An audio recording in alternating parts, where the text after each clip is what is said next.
అండి, ఇప్పుడు మన తెలంగాణ స్టైల్లో మటన్ గోంగూర ఎలా చేసుకోవాలో చూద్దాం. ముందుగా స్టవ్ పై గిన్నె పెట్టి అందులో ఆయిల్ వేసి ఆయిల్ వేడిన తర్వాత ఉల్లిగడ్డలు కొంచెం హోల్ గరం మసాలా వేసుకొని ఇవి నూనెలో మగ్గిన తర్వాత ఇందులో ఫ్రెష్గా నూరిన అల్లం వెల్లిగడ్డ పేస్ట్ అనేది వేసుకోవాలన్నమాట. అల్లం వెల్లిగడ్డ పేస్ట్ కొంచెం ఎక్కువగానే వేసుకోవాలి నాన్ వెజ్లో, అప్పుడే నాన్ వెజ్ కర్రీస్ టేస్ట్గా ఉంటాయి. అలాగే ఇందులో పసుపు కూడా వేసేసుకొని పసుపు వాసన పోయిన తర్వాత మనం ముందుగానే కడిగి పక్కకు పెట్టుకున్న మటన్ ఉంది కదా, ఆ మటన్ కూడా ఈ ఆయిల్లో వేసుకొని నూనెలో మగ్గించుకోవాలి. చాలామంది మటన్ గోంగూర అంటే మటన్ అనేది ఉడక ముందుకే గోంగూర వేస్తారు, అలా అయితే టేస్ట్ అనేది రాదనమాట. మటన్ కూడా సరిగ్గా ఉడకదు. ఇప్పుడు చూసారా, ఒక 10 నిమిషాల తర్వాత మటన్ అయితే బాగా మగ్గింది.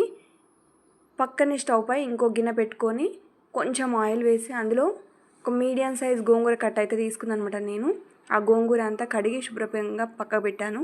దాన్ని ఆ నూనెలో మగ్గించుకోవాలి. ఇప్పుడు మన టేస్ట్కి సరిపడా ఉప్పు కారం అనేది మటన్లో వేసేసుకొని ఒక 2 నిమిషాల తర్వాత తగినంత నీటిని అయితే పోసుకొని మటన్ అంతా ఉడికిపోయిన తర్వాత గరం మసాలా ధనియా పౌడర్ వేసుకొని మన నూనెలో మగ్గించుకున్న గోంగూర ఉంది కదా, ఆ గోంగూర అనేది ఈ మటన్లో వేసేసుకొని పైనుంచి కొత్తిమీర వేసుకుంటే మన కర్రీ రెడీ.